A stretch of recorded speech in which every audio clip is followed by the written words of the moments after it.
Всем привет, и я очень рада, что вы открыли это видео. Прошлое видео вы активно комментировали, и я хочу передать привет вот этим людям. Спасибо вам огромное за то, что комментируете, за то, что проявляете активность. Мне правда очень приятно. Кстати, в следующем видео я тоже буду передавать вам приветы, так что оставляй свой любой комментарий. И даже если вы не попадете в видео, то каждый комментарий я лайкаю. Начала я очень радостно, но, как всегда, такая рубрика не может быть веселой. Эта история очень печальная, мрачная одновременно, и это мистика. Запасайтесь вкусняшками, чаечком, печеньками и приятного вам просмотра. Это история моей подписчицы. Она написала мне эту историю на самом деле еще год назад. Увидела это сообщение, извинилась перед ней, что не могла ответить раньше. И перед вами извиняюсь, если до сих пор ваше сообщение висит. Их правда очень много. Но все же я хочу вам рассказать эту историю. Девушку зовут Света. Сейчас ей 17 лет. Она жила в старом пятиэтажном доме со своей семьей. С мамой, младшей сестренкой и дедушкой. Но ее дедушка, к сожалению, умер 2 года назад от сердечного приступа.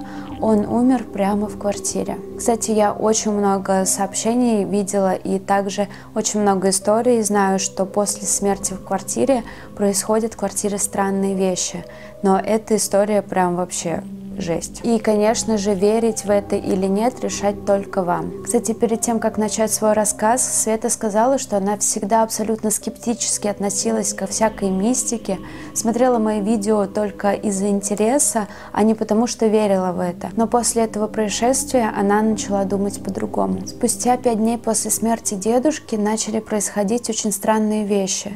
Ткань с завешенных зеркал падала сама собой, хотя она нормально висела и не должна была упасть. Как вы, наверное, знаете, после смерти людей в помещениях завешивают отражающие поверхности, и это делают по разным причинам.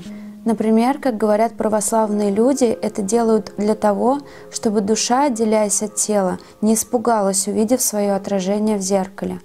Также говорят, что если живой человек увидит усопшего в зеркальце, он скончается. Дух может забрать с собой. Также энергия умершего причинит вред живым, ведь зеркала могут впитывать и проводить разные энергии. Также чисто из психологических соображений, потому что, проходя мимо незакрытого зеркала, ты можешь заглянуть в него и в состоянии депрессии увидеть некие образы. Как падала ткань зеркал, видела не только Света, но и ее мама.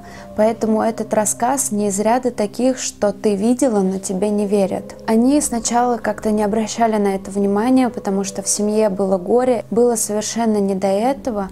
Но когда они рассказывали об этом своим знакомым, все говорили, что это что-то ненормальное, что душу что-то беспокоит, и что это не просто так. И вот спустя 20 дней началась самая жесть. Была ночь.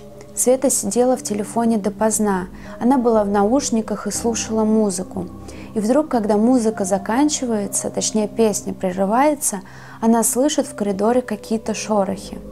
Бросает свой взгляд на дверь и видит, что там включен свет. Она встала посмотреть, потому что это было странно, ведь мама вставала на работу только в 7 часов утра, а на часах было 4. Она открывает дверь и видит сонное, недовольное лицо мамы. Света спросила у мамы, почему она встала, и мама рассказывает, что спит, она никого не трогает, как вдруг слышит, что в дверь звонят 2 раза. А Света не слышала, потому что она была в наушниках. Она открыла дверь, а у них 2 двери. Одна обычная в квартиру, а другая предбанная. Она смотрела в глазок предбанной двери и никого не увидела. Она спрашивает, кто? А в ответ тишина. Они подумали, что в итоге кто-то решил так подшутить. Но спустя 2 дня, когда Света была одна дома, раздается звонок. Она тихо подошла, тихо открыла дверь в квартиру и подкралась на носочках к предбанной двери, чтобы, если это был шутник, он ее не услышал и она его увидела. Но, смотря в глазок, она никого не обнаружила. Она даже не услышала шаги, которые спускаются вниз. То есть такое ощущение, что кто-то даже не убегал. Она решила постоять возле двери и подождать шутника. Вдруг он захочет позвонить еще раз, и тогда она сразу же посмотрит в глазок и увидит его. Она простояла возле двери минут 5, но звонка больше не было. Кстати, извините за такое освещение, у меня уже рассвет. 4 часа утра. Такие звонки продолжались периодичностью в 2-3 дня.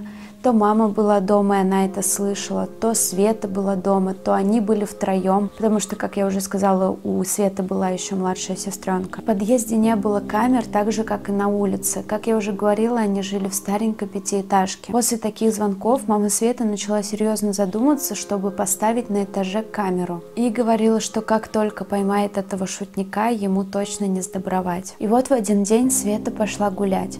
Мама тем временем была на работе. И как только Света вернулась домой, через 20 минут она слышит, как кто-то звонит в дверь. Она подумала, что это опять кто-то развлекается. Но как только она открыла дверь, она увидела, что это стоит соседка по предбаннику. Она выглядела очень тревожной и взволнованной. Она рассказывает, что она сидела и смотрела телевизор, как вдруг услышала несколько звонков в их дверь. Так как мама Светы периодически общалась с соседкой, а это была пожилая женщина, она знала о их ситуации, о том, что какие-то шутники постоянно звонили в дверь и убегали. Когда она вышла в предбанник и посмотрела в глазок, она увидела, что перед дверью стоит мужчина. Он был в тельняшке и синем жилете. Тогда ее сердце ёкнуло, и она перекрестилась и быстро побежала к себе в квартиру. Когда она все это рассказывала, у Светы на глазах появились слезы. А дело в том, что Светин дедушка при жизни всегда носил темно-синюю жилетку и тельняшку, потому что служил в морфлоте. Когда мама пришла с работы, Света все и рассказала. И тогда мама быстро побежала к соседке. Она пробыла у нее часа 2, они о чем-то разговаривали, но о чем Света не знает. На следующий день они с мамой пошли в церковь и помолились. И после этого дня странные звонки в дверь прекратились. У меня просто мурашки от этой истории, если честно. Это очень грустно, это очень жутко, это очень страшно.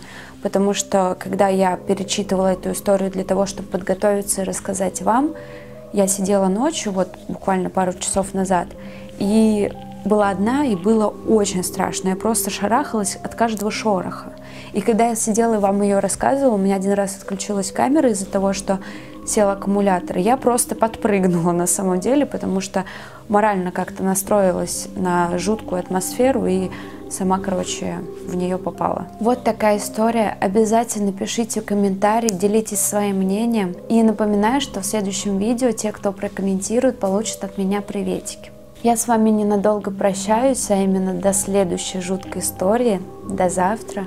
Всех люблю, всех целую и всем пока.